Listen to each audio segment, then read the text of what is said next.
Se você mora no Brasil e não esteve em coma nesses últimos anos, então deve ter percebido que, de vez em quando, representantes de diferentes poderes entraram em conflito várias e várias vezes. Além disso, quando o noticiário foca em algo relacionado à política, sempre trata de mostrar os detalhes do assunto se referindo a algum dos poderes. É Palácio do Planalto para cá, Câmara dos Deputados para lá, é Senado, é Supremo Federal. De uma forma ou de outra, essas instituições e seus representantes, vez ou outra, aparecem no nosso dia a dia. Mas de onde surgiu essa ideia de um Estado ter o seu poder separado em vários e ser representado por certas pessoas dentro de certas instituições? O episódio de hoje vai tratar disso, a separação dos poderes, falando das teorias de Aristóteles, John Locke e Montesquieu sobre o assunto. Meu nome é Frank Willis e esse é mais um episódio do Esclarecimento.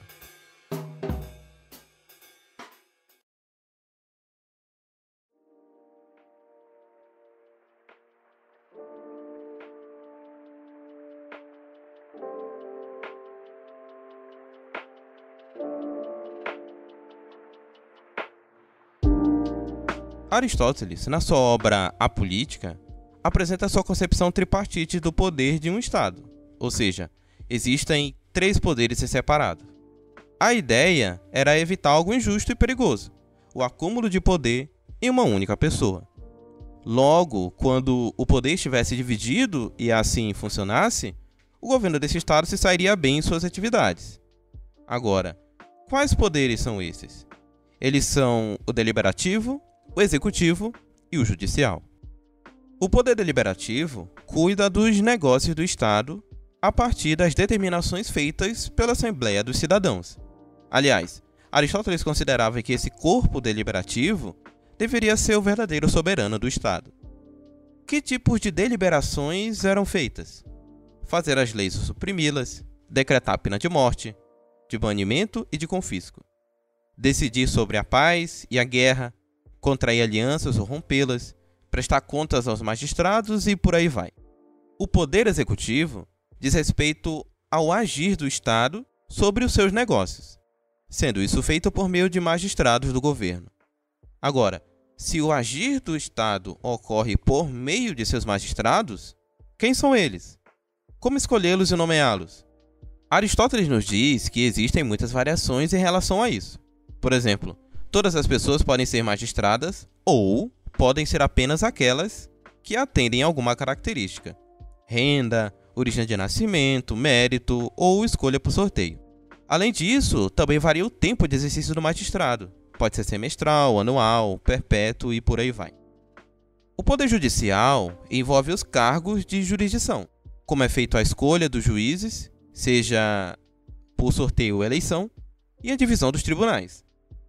Em relação aos tribunais, eles existiam de vários tipos: os de multa contra as pessoas públicas ou privadas, os de contrato entre particulares, os de apresentação de contas de exame da conduta dos magistrados, os de crimes de Estado ou atentados contra a Constituição, os de negócios estrangeiros, o Tribunal Criminal e por aí vai.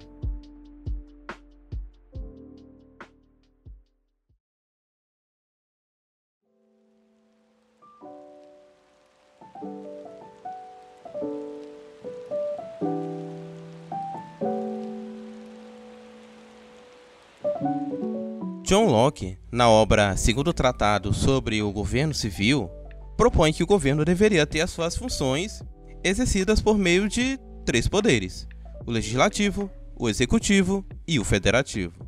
O poder legislativo é considerado pelo Locke o principal dos poderes, pois ele que define as leis.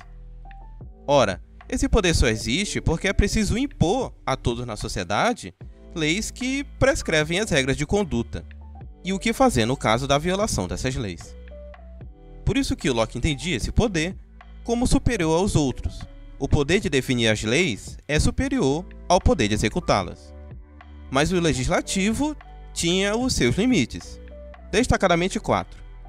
Em primeiro lugar, as leis deveriam ser estabelecidas para todos de forma equiparada, não devendo ser modificadas em benefício próprio. Em segundo lugar, as leis devem ter como finalidade o bem do povo. Em terceiro lugar, não deveria haver imposição de impostos sobre a propriedade do povo sem que este expresse o seu consentimento, seja individualmente ou através de representante. Em quarto e último lugar, a competência para legislar não pode ser delegada para aqueles a quem o povo não confiou. Ao Poder Executivo, compete a execução das leis internas da sociedade sobre todos aqueles que dela fazem parte.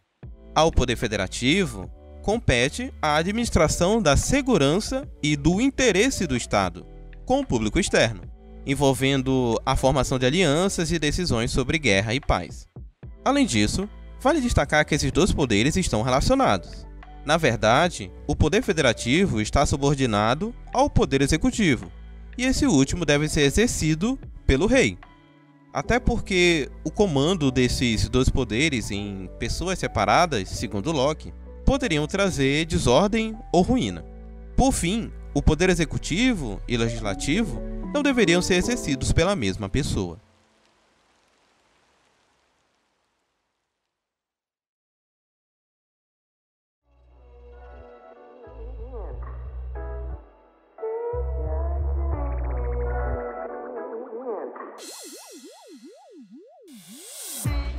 O filósofo Montesquieu, no seu livro de nome O Espírito das Leis, atribuía ao Estado 3 poderes ou esferas de poder que são tanto harmônicos quanto independentes: o poder executivo, o poder legislativo e o poder judiciário. Por que o poder tinha essa divisão? O filósofo entendia que o poder do Estado deveria se dividir em funções específicas atribuídas a órgãos independentes, surgindo, a partir dessa incompletude do poder, a sua limitação. Ou seja, o poder não seria absoluto, limitando-se a si mesmo.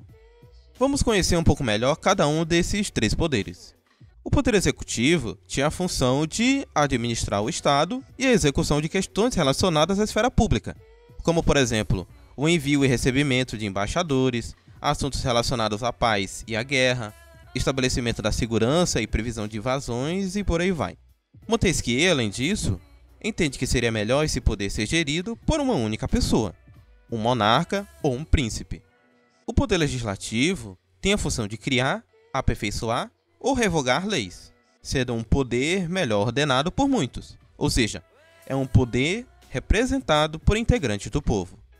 Como se dá precisamente essa representação? O filósofo propõe que o poder legislativo é representado por 2 câmaras, a alta, que é constituída por nobres, e a baixa, que é constituída por representantes escolhidos pelo povo para representá-los.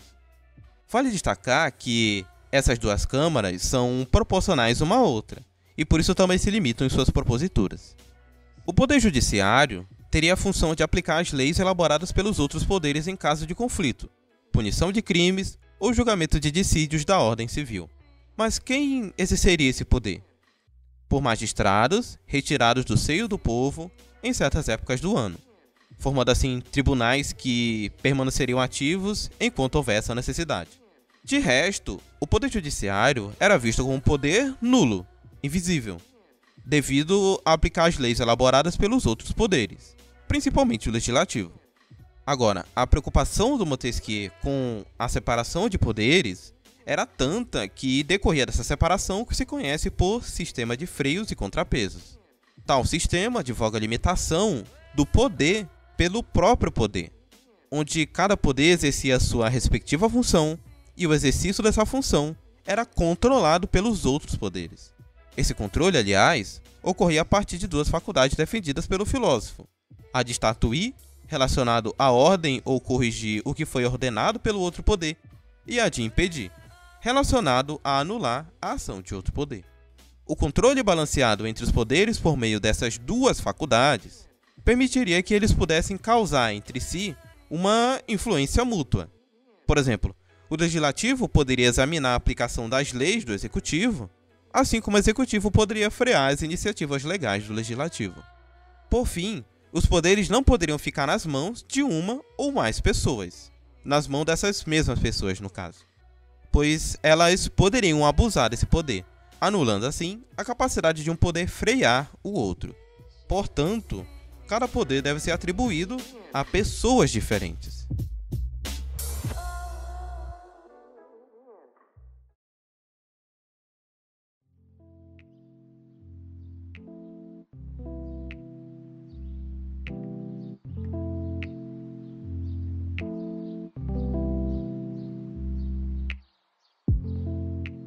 Olá pessoal, suave na nave? Aqui quem fala é o Frank Willis, eu tenho TDAH, sou licenciado em Filosofia pela UFAM e eu faço tudo desse podcast. Esse é o 6º episódio da 2ª temporada do Esclarecimento, onde trato de filosofia política. Em relação às referências que embasam esse episódio, a principal foi o artigo de nome A Atualidade da Reflexão sobre a Separação dos Poderes. Esse artigo é de autoria da Ângela Cristina Peccioli. Além disso, eu gostaria de agradecer as contribuições financeiras de Laira Maressa, Felipe Weise, Camila Russo, Paloma Coelho, Heloísa Mascarenhas, Jéssica Soares, Bismarck Bório e Alaine Lobato.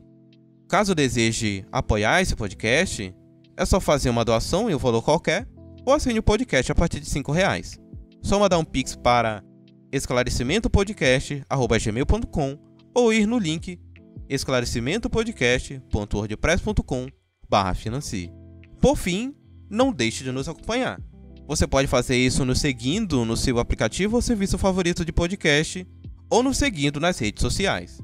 No Facebook, Instagram e TikTok é @esclarecimentop, tudo junto em minúsculo, e no Twitter é @esclarecimento_, tudo junto em minúsculo também. Isso é tudo por hoje, pessoal. Até o próximo episódio. Tchau, tchau.